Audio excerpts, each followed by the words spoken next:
Here, we bring you a guided meditation every day of the year. And today, our special meditator is Stephen Altair. Stephen, I'm so pleased to have you here. Ruth, it's always an honor with you and Enlightened Network and the whole collective family we've got here. Just as we were saying, the time for community is really very present. So we bring a collective love and a collective presence and healing right here.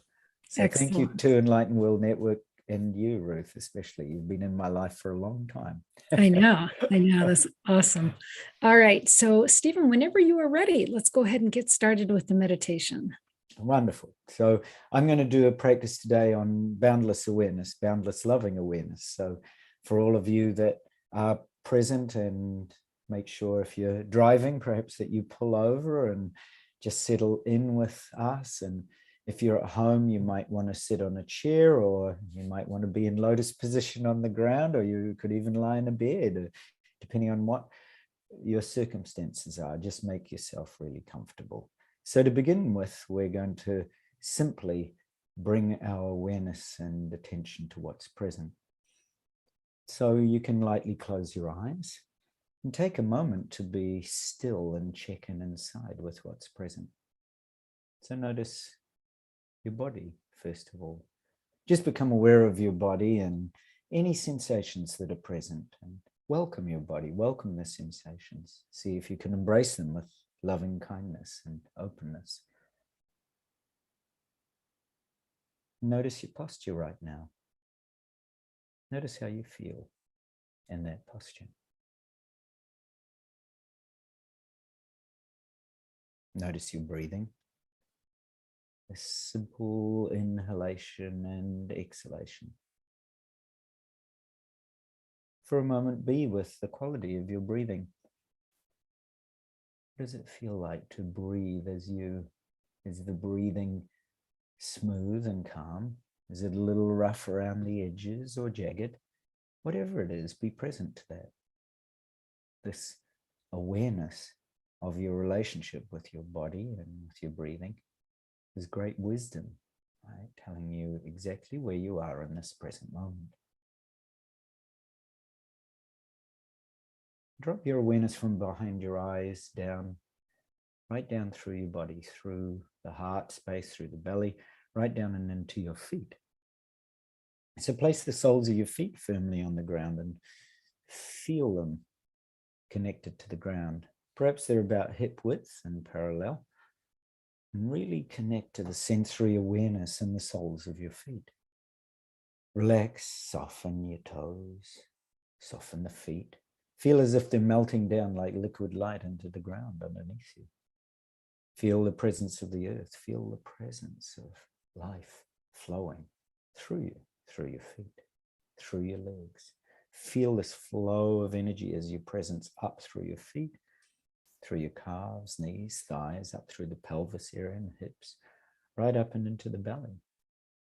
And then bring your awareness to your palms. Cup your palms in your lap, one resting in the other, the tips of the thumbs lightly touching.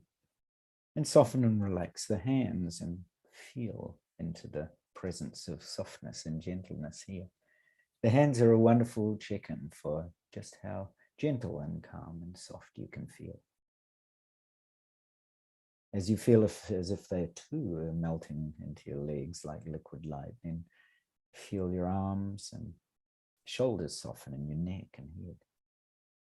Feel light, as light as clouds in the sky. It's light and open to the sky and free.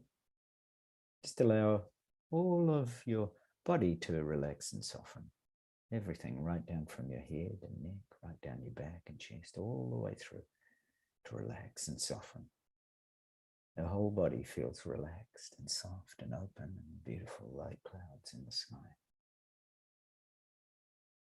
And then check in with your posture and imagine a string attached to the top of your head, pulling your head upright. There's this feeling of vertical spaciousness, of clarity, of uplifted vibration, of energy pulling you upwards, of ascension, of rising.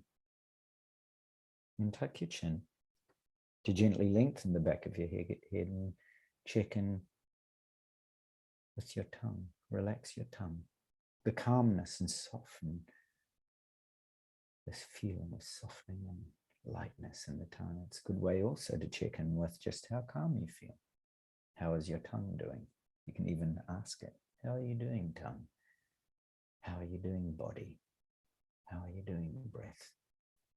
Notice how it feels when you sit upright like this. It's much more intentional, much more focused.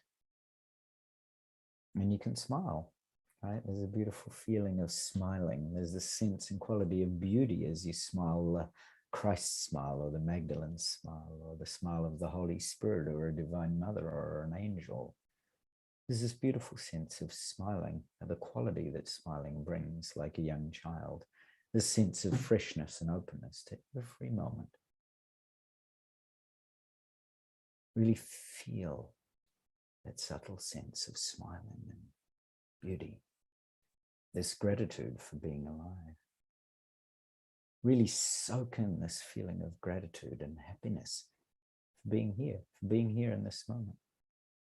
No matter what the struggles of life are or the tensions or aches or pains in the body, for just a moment, you can feel this calm happiness of gratitude in your heart. And you feel this Buddha or Christ smile, this divine mother's smile in every cell, expanding from your heart and fusing every cell in your body, vibrating positive, clear, open, beautiful sensations, sending calm happiness from your heart to every single cell and out to every being, all your loved ones. You can touch them all with your calm happiness and peace, with this loving kindness and beauty. You can touch your family, your dad, your mum, your brothers, sisters, all those you know and love. Perhaps your whole ancestral line, even those who have departed, you can touch them all with your sense of kindness. You can touch all your friends, relatives, all those you know and don't know, all the animals, all the living creatures on this planet, all the creatures, living creatures and civilizations beyond this planet. You can touch them all with your loving kindness and calmness and peace. Then you drop your awareness deep into your belly, deep into breathing in the lower abdomen. You just breathe in and out calmly here, bringing your awareness to the sensations of breathing here.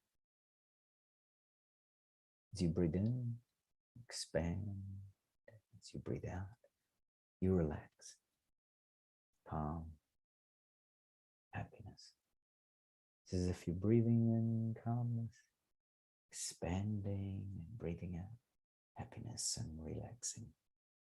There's just this beautiful sense and flow of calm, happiness and peace. And become really aware of the entire in-breath. So that from the moment you begin to inhale, all the way, every moment of that inhale until you pause in the gap of silence and stillness. And then all the way on the exhale, every moment until you pause in this gap of silence and spaciousness. Breathing in this calmness and breathing out this happiness. Just do that in your own time, quietly, in stillness and spaciousness, just for a few moments. And count the exhale. So every time you count, exhale outwards, just count 1 on the exhale. Then breathing in, pausing in the gap, being aware all the way on the exhale, and then counting 2, and so on. And if you lose count, it's totally okay. Just start again at 1. If you get to 10, then begin again at 1. It's just so simple. You're just counting the calmness, counting the happiness, just counting on the exhale.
And in that silence and stillness, allow yourself now just to gently absorb into these subtle sensations of breathing. As you breathe, become aware now of where you're aware from. Are you aware down in your belly or in your heart? Are you aware at the tip of your nose, or are you aware from behind your eyes? As you become aware like this, move your awareness to the back of your skull. As you breathe, move your awareness behind you. So you're now breathing behind you, and now bring your awareness to the right rear corner of the wall behind you. And look down and back onto your body, sitting there, floating in the silent, still ocean, spacious, pure awareness. Become aware of your awareness of space. Who is the one aware of this boundless space? Is there someone or something looking? Turn inwards and see if you can find the one who's looking. It's unfindable, right? There's only an awake space of emptiness, of nothingness looking. It's ungraspable, unfindable, indefinable, boundaryless, boundless, unobstructed. The one looking, aware of the space, has no boundaries or edges or limits, just like space itself. There's only a looking, open and empty, clear and vivid, empty and yet full, because this emptiness is alive, filled with aliveness, filled with vividness, consciousness, aware and awake, filled with this vivid, compassionate awareness. This compassionate awareness allows and embraces everything, grasping onto nothing and pushing away nothing. Simply openly, eternally loving and compassionate for every being, for everything, for every thought, feeling, or perception. This infinite love and compassion. Be very quiet now and be very, very still. Drop your awareness down now and in and through your heart, and limitlessly open to left and to right simultaneously in all directions, as if you're opening limitlessly the door of your heart. Actually flow with awareness down and into this quiet, still, timeless presence in your heart space, in your chest. This is vast and limitless, this boundless space in the heart. It's capable of embracing everything. Nothing is excluded. There is a vast sense of mystery here, like the unknown, unborn, and uncreated nature of being. This limitless space and the silence of experience in your chest, in your heart space. This open-hearted awareness, vast and infinite, limitless and pure, naked, unformed, precious, and new. Your deepest being is awake here, rootless in the ungraspable ground of being. What a remarkable opportunity it is to come to the space of great being. No past, no future, no identity, no form. This natural response to the call to turn inwards with your attention, and simply to be. To let go of all control and all effort.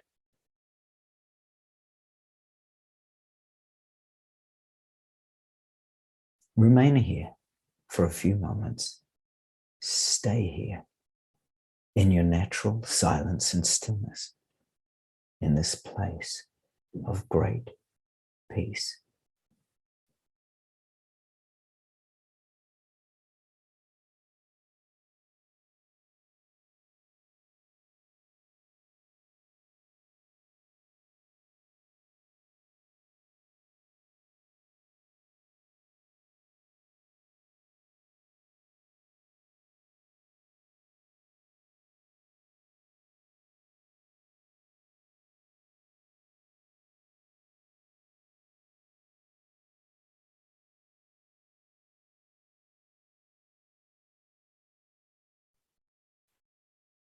Notice there's no need to move. Wherever you move is vast, boundless, infinite space. This infinite space of being, of boundless love, in which you've come to absolute rest. Notice there's no sense of time. It's timeless. Notice there's no sense of limit. It's limitless being. There's no grasping. It's ungraspable. There's nothing to find. It's unfindable.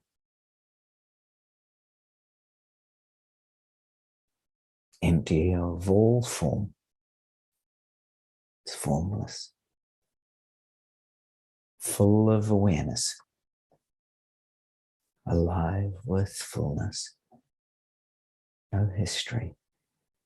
Simply, totally present. Presence.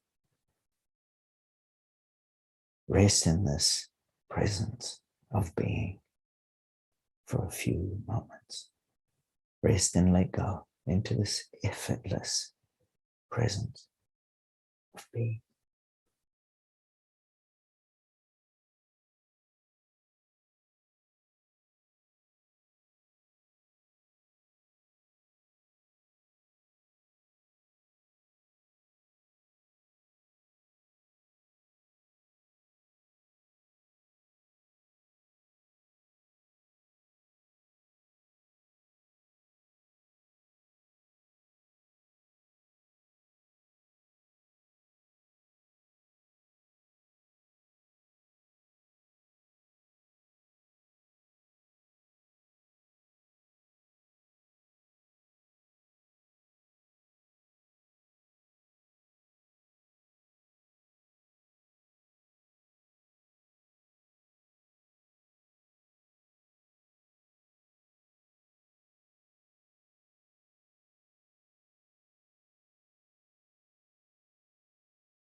Let yourself rest as this empty and full, timeless presence, so open, clear, and boundless, this vast ocean of loving awareness that clings to nothing and yet pushes nothing away.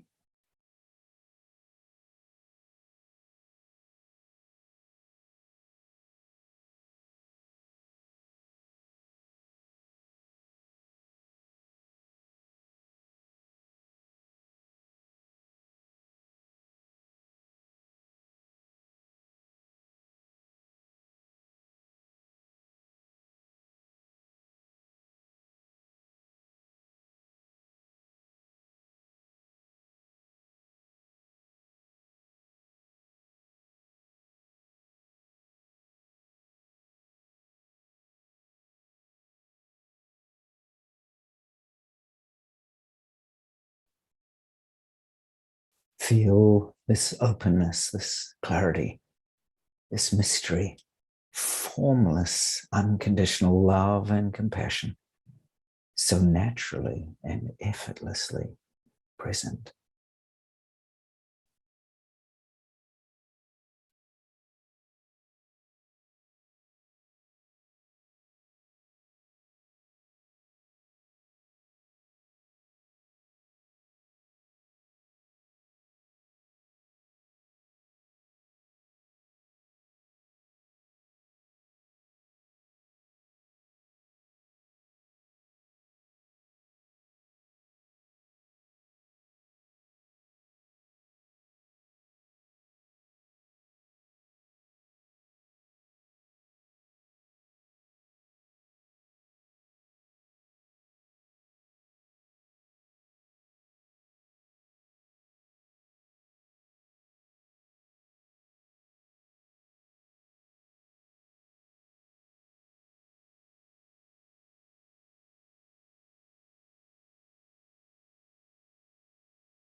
Now let go of all effort.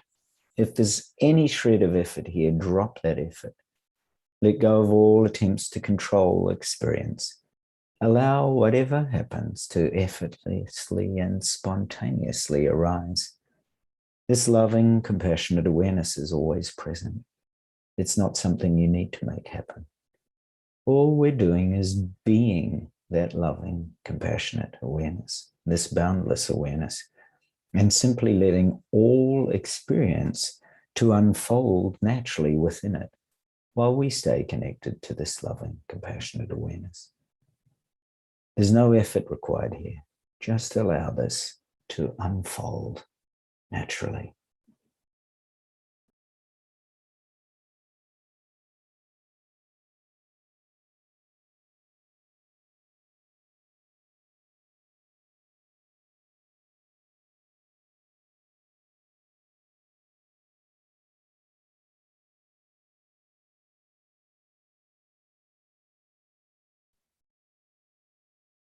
And now drop the orientation to anything whatsoever, to what you hear or feel in your body, to what you're seeing within. Just drop the meditation completely and just sit in effortless, boundless awareness.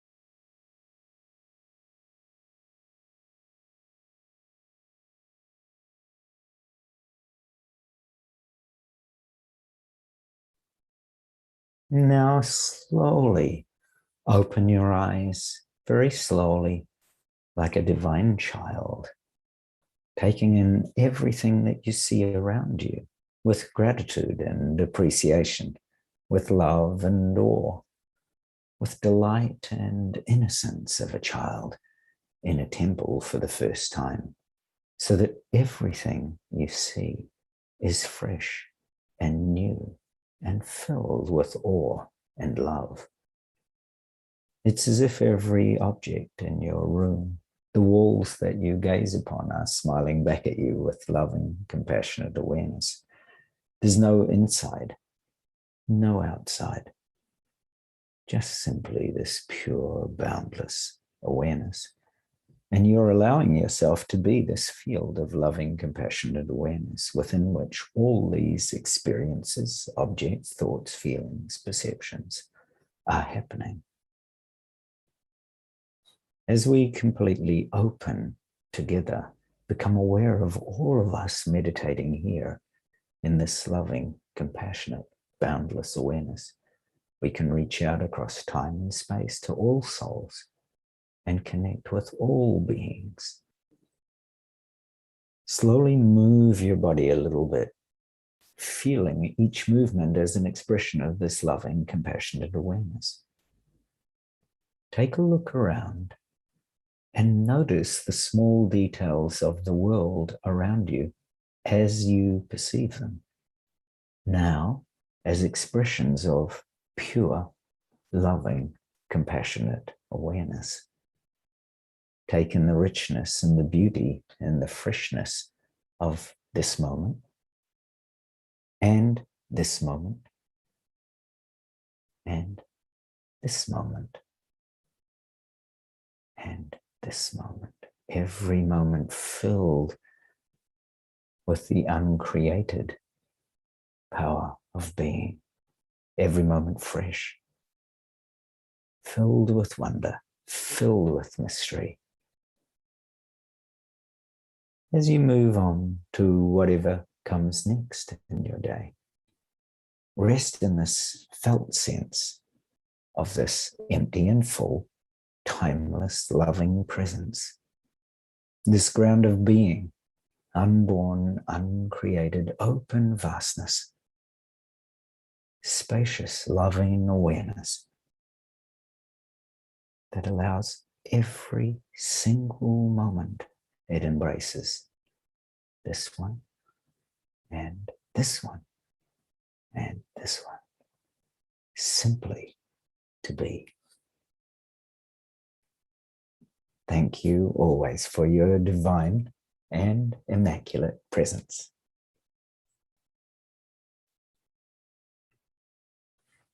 Stephen, thank you. I always love your meditations. They truly transform me into a different space. That's wonderful. Yeah. Go ahead. I was going to say, yes, we've shared together quite a number of them over a number of years. So Kevin and I were talking about you as again, saying that incredible, that the power of synchronicity that brings together a meaningful event and points you in a particular direction in life. There is no doubt that meaningful coincidence that kind of put us together and then connected Kevin and I was actually a whole, quite a momentous shift and pivot in, my life and Kevin's and yours, presumably. They moved in that way. So you've felt into and seen a lot of our progress over the years. It's really quite charming, as if you truly are the Divine Mother for so many beings, Ruth. I just love that. Well, and you carry that same Divine Mother energy, and I'm sure that and Archangel Michael, that yes. Those two energies connected us and helped us see some things there. You had talked about holding the Divine Mother smile and that sense of kindness and emanating that out, and how easily we can do that, not only when we're in a meditative state, but just as we go about our day. Is that something that you incorporate into your day? Yes. Yeah. That people have often asked me about that, and I describe to them what my day is like. So the floor of my room, like now, or when I go to the supermarket, people can really relate to a supermarket, right? When I go into the supermarket, I actually visualize and feel the entire floor like a mandala. So I feel it as if I'm walking into a temple.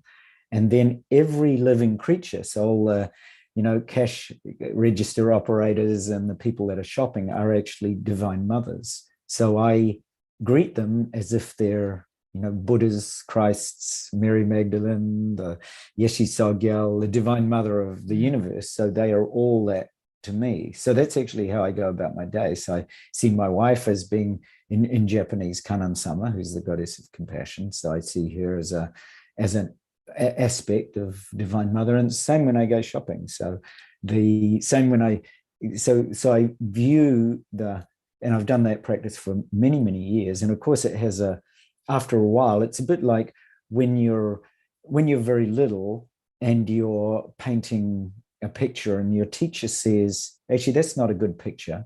So from that point onwards, you have a perspective that your art's not very good. Now, in reverse, if you actually have a particular perspective like this of seeing everybody as divine mother, then there's a point of time where after a while that it's like dropping ink into the ocean, where after a while that colors everything.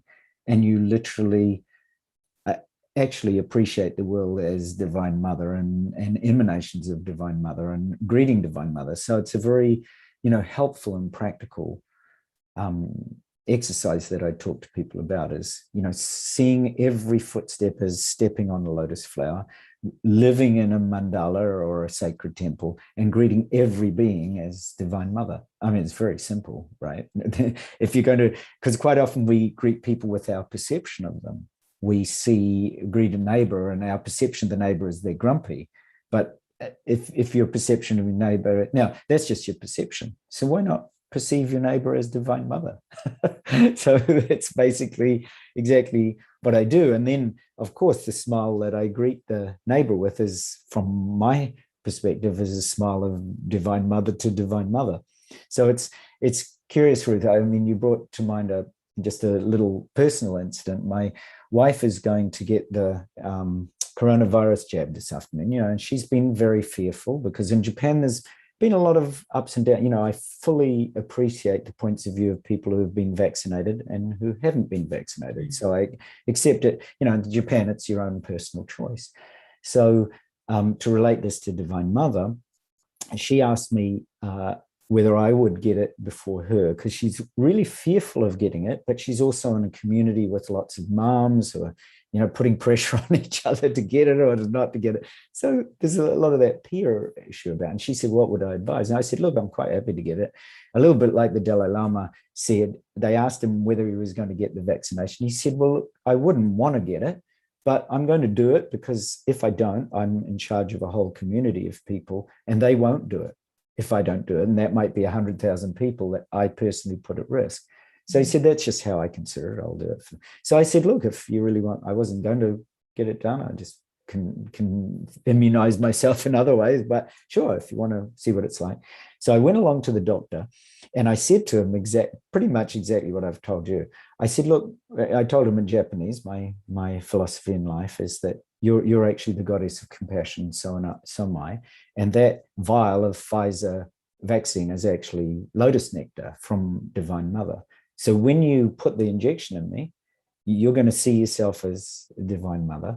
You're injecting the nectar of Divine Mother into Divine Mother. And he laughed and laughed. He said, oh, goodness. He said, that's very good advice. I wish there were more patients like you. And I said, well, I'm doing it for my wife. And I said, I'm very happy to do it. And it was very useful. I felt actually quite good after it. And I didn't feel any side effects except for a sore arm. And so I said to my wife, look, if you practice that, I said, there's no doubt that when we enter into something with fear, whatever it is, because there's often struggles and things that we have in our life that are not that comfortable. I mean, the dentist is another one of them. When you have to go to the dentist and you get an injection it's not that comfortable, right? And you're receiving stuff into your body that perhaps you'd rather not receive. But there's ways that we can be open to that. And I'm particularly aware of, say, some of the masters who used to take poison to show their students that, in fact, they could transmute this just simply based on consciousness. So I'm aware, I absolutely honor and respect anybody's view, whether they want the vaccination or whether they don't. And I'm then also aware that there are ways through Divine Mother that we can transform and be open and help anybody. So it was especially powerful bringing the doctor into that equation. And he did say, he laughed and laughed. He said, my wife thought that was quite a humorous moment, because I'm sure nobody had actually ever told him. And he said that, he said, nobody's ever suggested that I do it that way. And he said, the community that we're in is a very elderly group. We live right out in the country by a Zen temple and a beautiful forest, and there's just, the clinics are almost deserted. And he said the people that he gets, he was so kind, because he said, look, lots of people come and they're filled with fear and they don't know what's going to be the side effect. And so he said, to have this kind of philosophy behind it is actually quite helpful to some of his clients who are extremely fearful. So anyway, there's just a little personal story that I thought was, might be helpful to people who might really consider everything, right? You can't say this is Divine Mother and this isn't. Either everything is or everything isn't in that sense. So I think it's, it's a beautiful lesson. I especially remember some of the stories of the Tibetan monks and nuns, when they were in prisons for 20, 30 years. And they said, I asked them afterwards, in interviews that I used to watch on the BBC, saying, oh, what did you fear the most? Did you fear the torture? Did you fear the guards? Did you fear the violence? And they said, no, actually the thing that I feared the most, I always get very moved when I think of this.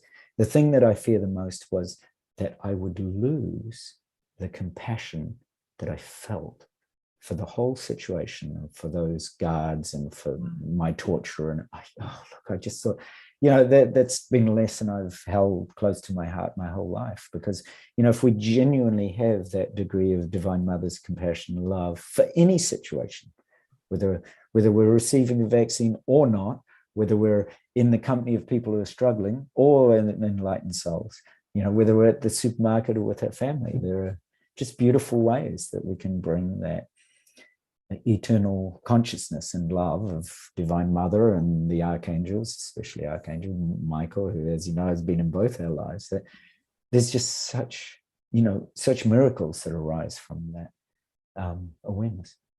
So that's beautiful. Stephen, that's beautiful. So can you share with us, what is new on your horizon? I know there's a retreat that you and Holly are putting together. Yeah. Is that looking like that's happening? Curiously enough, that retreat, which was to be in Maui in November, we've actually postponed it, rescheduled it for February or March, because we had 3, so we needed 10. We had 3 people initially. And then I was also inquiring into, the politics and mechanics of going to Hawaii and back again. At the moment, the US is on a restricted list. In other words, if I can go out to a US state like Hawaii, but when I return to Japan, I have to spend 14 days in quarantine, even though I've been vaccinated. So I thought, okay. And my wife thought that mightn't be such a great idea at the moment, because it's 2 weeks I'm literally spending away from the family after the 7 to 10 days of the retreat.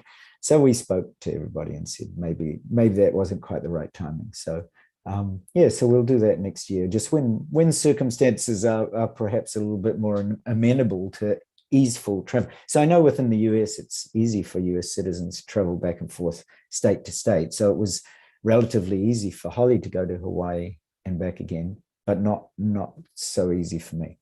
So that was a good learning lesson. I thought, that's not the right time to do that. So we're doing that, and there's we've got, so right at the moment I'm in the middle of an astrology for awakening course. So that's a purely experiential practice of astrology from the point of view of how can we use the ancient traditional practices of astrology from Tibet and from India, and some of the alchemical practices of some of the ancient wisdom schools, so all of those which I was trained in, to awaken through the power of astrology and the use of many of its techniques. And actually I'm giving, for anybody that's interested, I'm giving a talk on the ancient traditions and practices of Tibetan astrology for the Sydney Astrological Society in a week or so. But you can find out any of those details from my website at altairlove.com, or contact Ruth or contact me directly.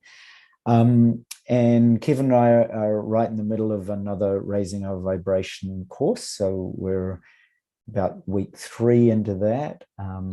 The astrology course I'm doing in 10-week sections, so people can join it. So we're in the first 10 weeks. It's actually a 40-week training course. I aim to train you as an astrologer if you're interested.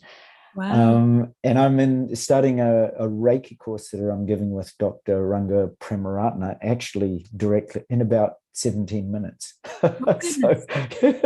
So I'm giving that. So that's a Reiki Jinkai Do course. So that's a real, Ranga was trained by monks in the practice of Reiki. So he's teaching along with me. So I trained with Ranga some years ago. He's giving a Reiki course with me, starting about 17 minutes, but people would be welcome to join after today, because they can, all these are recorded and can be sent to them. Kevin and I are releasing a new digital course, so one that you can do at any time, called The Inner Secret, soon. And I'm doing also a course, also a digital course on spiritual self-discipline, which will be out next year with Giovanni Densman. So I'm doing a lot of, courses with other people. And the Wisdom Path project that I'm doing with a group primarily out of Australia, we're looking deeply into how can we help create conscious, awake, aware teams and groups, collectives, communities on this planet. So we've done a lot of connection with scientists, philosophers, business people. So we're potentially looking to, in the future, to be able to fund with noble investors people's noble purpose, right? Because there's a lot of individual projects out there that you kind of go through a traditional business incubator, but we're looking at wisdom incubators. How can you actually bring the noble purposes of these wonderful people throughout the world who want to serve? How can you connect them with noble investment rather than just the investment? So we're actually looking at developing new currencies, a trust coin and a love coin, which is all down the road too. So those are all some new things that we're, or new, in one sense, nothing's ever new. We're just offering a different perspective on it. I love it. And so people can learn more about these things by going to Altair, ALTAIR, love.com. Correct. That's the easiest. Okay. That's the easiest at this point. Yeah, they can get hold of me or on Facebook. They can find me or on Facebook or connecting through you. You're the best of the best, Ruth. If anybody's really wants to involve Ruth Wright, go through Ruth. Ruth has the best connections on the planet. Oh, that's sweet. And I will put you two together. I promise I will. Yeah, you're so divine, Ruth. You really are. You've been part and parcel of everything that's unrolled. We must have made an agreement up in heaven a long time ago to just make sure we didn't miss this. So, I love that. Yeah. I love that. Well, Stephen, thank you so much for tonight or your morning. Thank you. And our friends here at Enlightened World Network, do keep an eye out for Stephen Altair. He is doing some amazing things with some amazing folks, and we're just going to stay on top of what he's doing so you're aware of it. So much love to each and every one of you. Take good care, and God bless.